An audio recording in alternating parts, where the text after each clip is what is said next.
Hola ballers, it's Preachy and we are looking good. We are in the midst of Pandaria beta. Prepare for some video spam. Oh yes. And we're kicking it all off. I didn't get access, but a very close friend of mine, the Uber Blubzor, did, and he has given me access to his account with, and he's transferred pretty much one of every class over to his account. It's going to get busy at Preach Gaming. Oh, yes, it is. So what we do today, Resto Druid ballers. I thought we'd kick off on his main spec. Now, this character is way overgeared. Holy cow, 407, and he's got 434 gear in his bags. This guy is geared to the teeth, which makes everything a little bit more fun for us. We're going to talk about the changes and stuff. Everybody can make a little video of what's going to happen in Mr. Pandaria, but my aim is to prepare you ballers for what you're going to see when we transfer over to Mr. Pandaria. So let's get balls deep into how it's changed. Things I like, things I don't like. Some things which are absolutely incredible, and also some changes which I think are a little bit crappy. So this is now our talent tree. When we jump into it, we basically pick a specialization, and every time we get a couple of levels, we're going to get some new spells. So as you can see, with the restoration tree, we got Swiftmen, Nature's Grace, Nourish, blah blah blah, Omen of Clarity, Wild Growth. Nothing new there besides this little baby, Wild Mushroom Bloom. Resto Druids rejoice, baby, because this thing's awesome. Let me drop some dreams.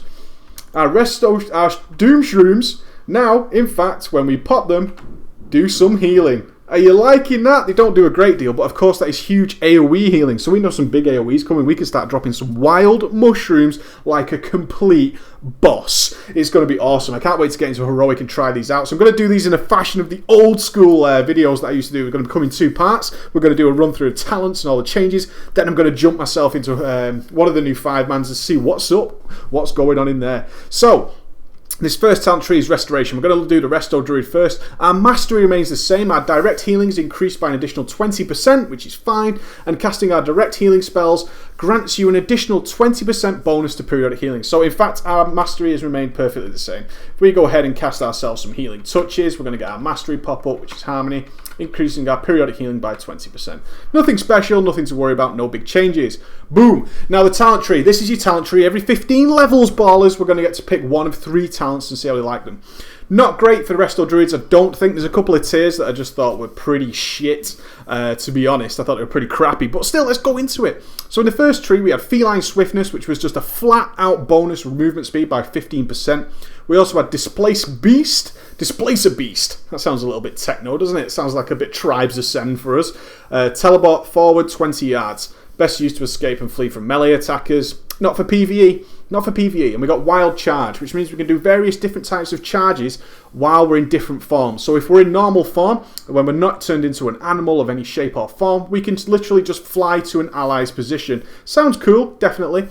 Bear form, we get the normal bear charge. Cat form, we get the nice leap behind an enemy. And Moonkin, we can jump backwards, we can disengage like a hunter can. Travel form, we're going to leap forward 20 yards. And in our aquatic seal form, we increase our swim speed by another 200% for 5 seconds. Those sound really cool. We're jumping around and all that kind of stuff, but to be honest, from a pure baller point of view, a flat 15% movement speed increase, awesome.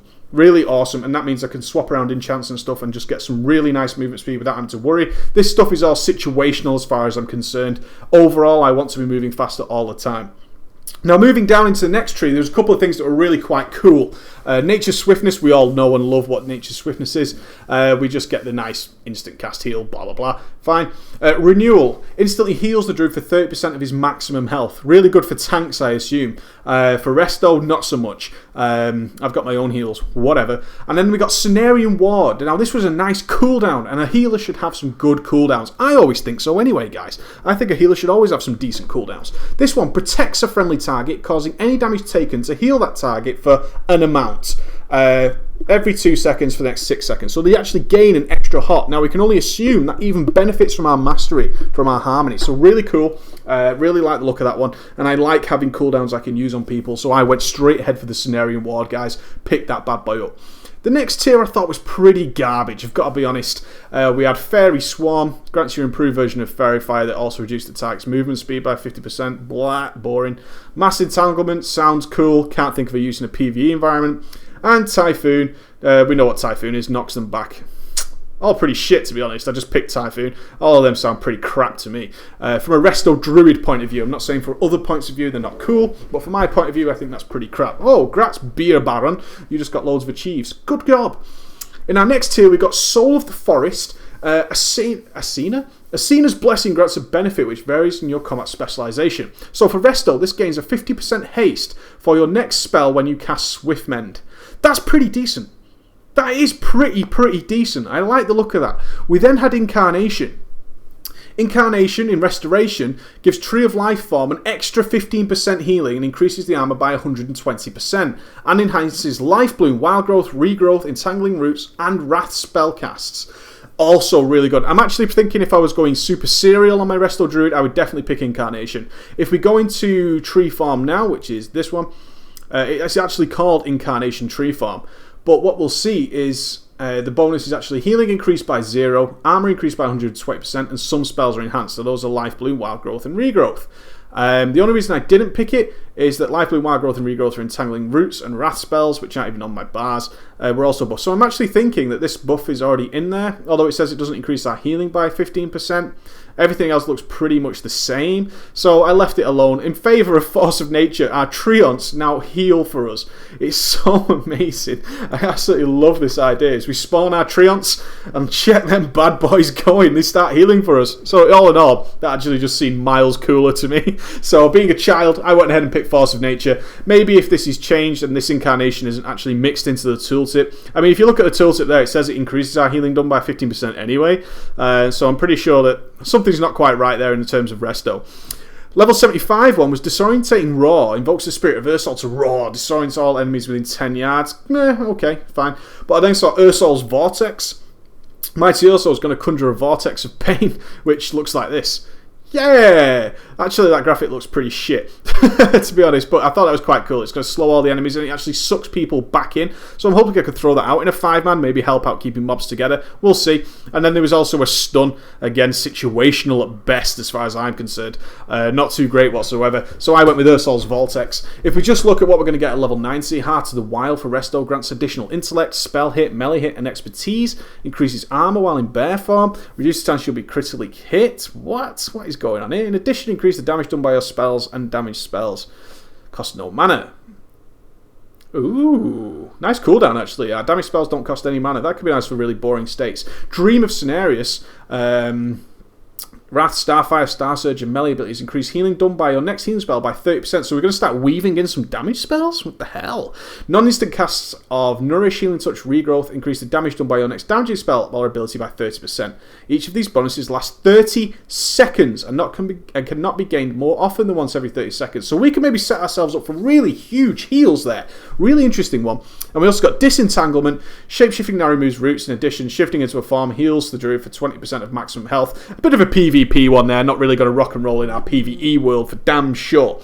So what we've got here then is moving on into the glyphs. Now glyphs got a major overhaul, guys. We got seriously ton more glyphs. Really nice. And some quite fun ones as well. They seem to have put in our 3 major glyphs are now something that's going to modify our spells a little touch. That's nice. So Blubzora, who's into this kind of stuff, has gone with these. Glyph of Life Bloom. Every time we swap our Life Bloom now, I wonder if I can demonstrate on our little monk friend here, our Taj Pandaria monk. Let me see if I've gone Life Bloom. Oh, target's too low level. What about our Shaman? Okay, so I'm going to throw 3 Life Blooms on this bad boy. Nice, 3 Life Blooms. Holy crap, Bloodspot needs healing. Life Bloom, instantly 3 Life Blooms as well, guys. Really nice little trick to swap some stuff around. GG to Blizzard for that one. We then got Glyph of the Wild Growth. Again, usual stuff, increases the effect by 1 additional target, but its cooldown is now increased by 2 seconds. Not bad. Great for raiding, probably not too great for the 5-mans. And we also got Glyph of Rebirth, making sure if we rebirth someone we get 100% health. Now flicking through again, we've got some extra cooldowns, which is really cool. Glyph of Healing Touch. When you cast Healing Touch, they reduce the cooldown of your Swift main by 1 second. So if we're doing serious tank healing, remember we can switch roles, guys. That's the important part. We can switch up some roles, and if we're doing some serious tank healing where we're throwing out a lot of healing touches, that could come in really handy for the point when he takes that big damage spike, which we're likely to see more of in Mists of Pandaria, is that we can then switch it up and Swift mend him even faster. Really like the look of that one as well. Going down again, Glyph of Regrowth. Increase the crit chance of your regrowth by 40%, but removes the hot. The hot wasn't that great on regrowth. Let's check out what it is now. Let's have a regrowth hot. What's that hot going to be ticking us for? 1.5k, and this character's running a ton of healing. Where's his healing? Let's have a look-see. He's got nearly 12,255 spell power unbuffed. Oh, I tell a lie. Mark of the Wild now increases his intellect by 5%. But with a basic buff, he's got nearly 12,000 spell power. So perhaps it's worth dropping that. So you've got this really quick, really emergency regrowth. I quite like the look of that one as well. Glyph of Rejuve. When you have Rejuvenation active on 3 or more targets, the cast time of your Nourish is reduced by 30%. Again, situational, maybe for some stupidly strenuous mass healing. Glyph of the Moonbeast, I know you want to know about that, but that's going to be in the Moon King guide coming shortly. Minor glyphs have all been switched up to be really fun ones. Aquatic form increases swim speed, fine. Grace allows you to have slow fall in cat form. Stars, your Moon King form ability is replaced with the astral form. You get all the same benefits, but you now look like Algalon. GG. Glyph of the Chameleon, each time you shapeshift into cat form or bear form, your shapeshifted form will have a random hair colour. You now turn into a whale when you're in aquatic form. Glyph of the Predator, you track beasts. Nice. Glyph of the Stag, this is going to be standard for absolutely everybody. You turn into a stag.